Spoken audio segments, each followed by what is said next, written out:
सेठी साहब, जैसे आपने प्रिडिक्ट किया था कि इस सिलसिले में चाइना एफर्ट्स कर रहा है, ज़ाहिर है ये सप्लाई जो है इससे सबसे ज़्यादा चाइना मुतासिर हो रहा है अकॉर्डिंग टू योर एनालिसिस। तो इसी खबर की तस्दीक रॉयटर्स ने कर दी है कि पाकिस्तान जो है वो अब पाकिस्तान और ईरान दोनों एक्सप्लोर करने की कोशिश कर रहे हैं कि कुछ ऐसा रास्ता ढूंढा जाए कि टॉक्स रिस्टोर हो सकें। दूसरी तरफ जो अमरीकी अखबार हैं वो तो मिक्स सिग्नल्स दे रहे हैं। एक कह रहे हैं कि ट्रंप कन्फ्यूज हैं, दूसरा ये डिप्लोमेसी को मौका देना चाहते हैं, तीसरा ये कि वो फुल फ्लैज एक अटैक की तरफ जा रहे हैं। तो इसमें से हम किस को सच समझें, और जो चाइना का पुश है वो किस हद तक कामयाब हो सकता है? ऑल सब चीज़ें सही हैं।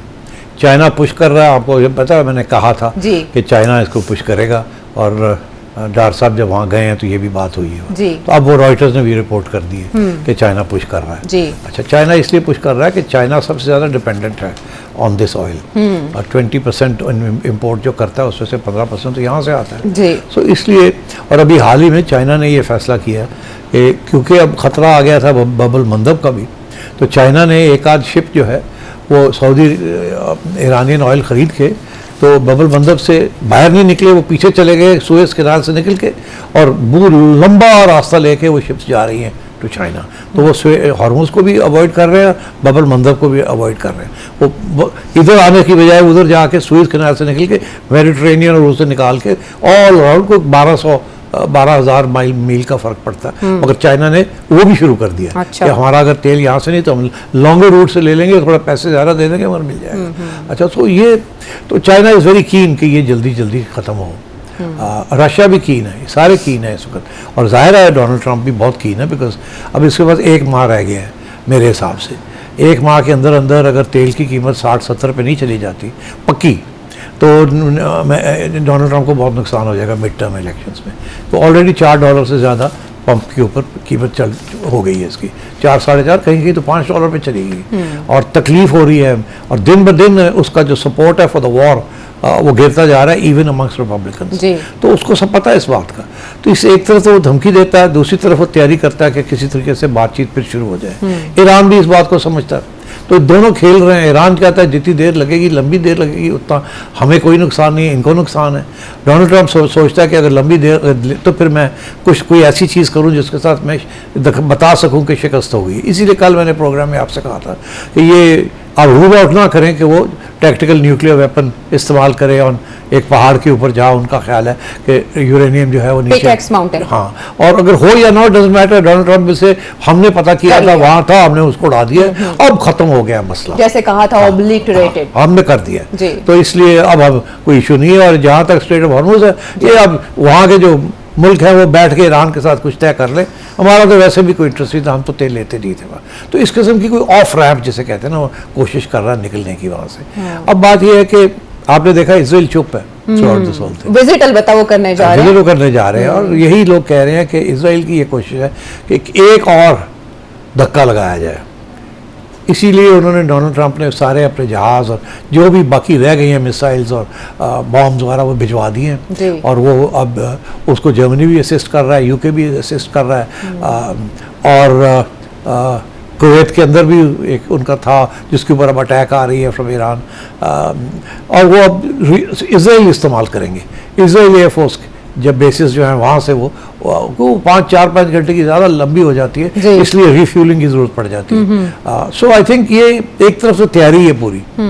दूसरी तरफ ये है कि चाइना ने प्रेशर डाला हुआ है पाकिस्तान पे, पाकिस्तान ने ईरान पे प्रेशर डाल दिया कि भाई आप आए बात करें। मगर उधर सऊदी अरेबिया और हुथीज़ के दरमियान जो है वो भी टेंशन, वो खटपट उसका क्या रिजल्ट निकलेगा? वो सऊदी अरेबिया को पीछे हटना पड़ेगा। सऊदी अरेबिया अब मेरा ख्याल है वो ऑलरेडी एहसास हो गया उनको कि वो जो उन्होंने जहाज़ के ऊपर अटैक किया था एयरपोर्ट के ऊपर, वो उसकी वजह से काम ख़राब हो गया, और मेरा ख्याल है कि अब वो नहीं करेंगे। बट उन्होंने हुदैदा पोर्ट पे जो अटैक किए हैं, अब हुतीज़ उसका जवाब देंगे। अब ये है कि अब ये क्यों किया उन्होंने, ये किया भी है या नहीं किया, इसकी भी पक्की खबर नहीं है कोई। ये भी हुतीज़ के जो उनसे वाबस्ता टीवी चैनल है उसने ये क्लेम किया, हुतीज़ के टीवी चैनल। तो फिर ये है कि अब पाकिस्तान को सऊदी अरेबिया और हुतीज़ के दरमियान भी कोई ना कोई रोल अदा करना पड़ेगा, बिकॉज एक्चुअली हुतीज़ को तो ईरान कंट्रोल करता है, तो ईरान के जरिए ही सब कुछ बात आगे बढ़ेगी। सऊदी अरेबिया के बारे में भी, अमेरिका के बारे में भी, हुतीज़ के बारे में भी, it's Iran that has to be brought on board. और मैं समझता हूँ ये फिर डिप्लोमेसी अब फिर से आप देखेंगे आना जाना मैसिव।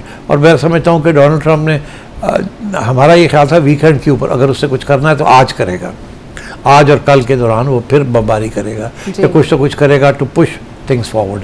तो लेट्स वेट एंड सी कि वो करता है या कोई एश्योरेंस मिल गई है पाकिस्तान से या कतर से या ओमान से या सऊदी अरेबिया से कि हम ईरान के साथ बातचीत शुरू हो गई है और अभी आप ठहर जाए। तो वी डोंट नो, अभी अंदर की बात जो है वो अभी तक समझ नहीं आ रही। कुछ लोग ये भी एंटिसिपेट कर रहे हैं कि लिंडसे ग्राहम की जो आखिरी रसूमात है उसमें शिरकत के लिए बेंजामिन नेतन्याहू पीर को पहुंचेंगे, मंगल को उनकी प्रेसिडेंट ट्रंप से मुलाकात होगी, तो उसके बाद शायद कोई इस बारे में फैसला हो सके।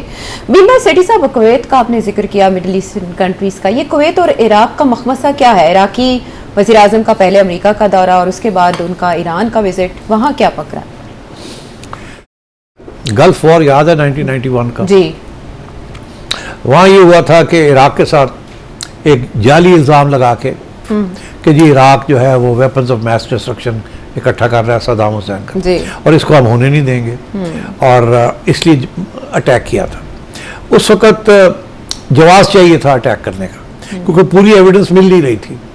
तो उस वक़्त की जो अमेरिकन एम्बेसडर थी कुवैत, कहना ये है कि उन्होंने सद्दाम हुसैन को इंडिकेट किया कि अगर आप कुवैत को लेना चाहें अच्छा तो हम कुछ नहीं करेंगे। सद्दाम हुसैन ने समझा लो जी गल ख़त्म हो गई, उसने अपनी फ़ौज भेज दी कुवैत को कॉन्कर करने के लिए। Actually that was a trap. America ने ये इल्ज़ाम लगाया कि ये देखो हबस करने जा रहे हैं, हज़म करने जा रहे हैं, और इसके बेसिस के ऊपर उन्होंने फिर काउंटर अटैक लॉन्च की on Iraq and Saddam Hussain. तो अब कुवैत की बारी फिर आ गई। कुवैत का जो रूलर है वो हमें पता चला कि वो भाग गया वहाँ से, वो लंदन में बैठा हुआ है। कुवैत की is the largest American base, बहुत बड़े स्टेक्स थे अमेरिका, बहरीन और कुवैत। ईरान ने ये फैसला कर लिया कि अब हमने नहीं छोड़ना, और कुवैत की मेजॉरिटी पॉपुलेशन भी शिया है। सो जो इस वक्त जो स्पेकुलेशन हो रही है वो ये हो रही है कि जब ये सारी जंग ख़त्म होगी, जब भी होगी, तो कुवैत उड़ गया होगा। अच्छा। कुवैत इराक का हिस्सा या ईरान का हिस्सा बन गया होगा। अच्छा। और ईरान का नहीं बनेगा, इराक का बनेगा, बिकॉज वो पुराना एक डिमांड है इराक का कि ये हमारा हिस्सा था, बरतानिया के साम्राज्य ने काट के वहाँ ये बना दी थी। ये सारी छोटी छोटी स्टेट्स जो हैं ये इराक का एक ज़माने में हिस्सा थी। तो आई थिंक अभी आपने देखा इराक का प्राइम मिनिस्टर भी थोड़ा एक्टिव हो गया जी, वो विजिट भी कर रहे हैं। हाँ, मुलाकातें भी कर और ये वो प्राइम मिनिस्टर हैं जिनको डोनाल्ड ट्रंप नहीं चाहते थे कि ये बने, बाय द वे। तो इसलिए things are moving in the Middle East. जब ये जंग खत्म होगी तो नक्शा, बहुत से नक्शे बदले होंगे, नक्शा सरे नौ तरतीब दिया जाएगा। ठीक सेठी साहब, आज़ाद कश्मीर में भी सियासी जमातों का नया नक्शा तरतीब पाने लगा है, हुकूमत का नक्शा, और ज़ाहिर है इसमें सिर्फ 2 दिन रह गए हैं। पहले तो हमें लगता था कि यकमुश्ती इंतखाब हो जाएगा 27 जुलाई को और फैसला हो जाएगा कौन सी जमात बरसर इक़्तिदार आएगी, लेकिन कश्मीर के इलेक्शन कमीशन ने फैसला किया कि 3 मरहलों में होगा, 27 जुलाई, 2 अगस्त एंड देन 10 अगस्त। 3 जो डिवीजन्स हैं उनमें अलग अलग। वहाँ जो सिचुएशन है वो हमें ऐसे दिखाई देता है कि मुस्लिम लीग नून और पीपल्स पार्टी में कड़ा मुकाबला है। आप क्या देख रहे हैं, कौन हुकूमत बनाएगा, इलेक्शन हो पाएंगे? देखिए, बड़ी सीधी सी बात है, पूरा इंतज़ाम तैयार है, इंतज़ामिया ने फैसला कर लिया,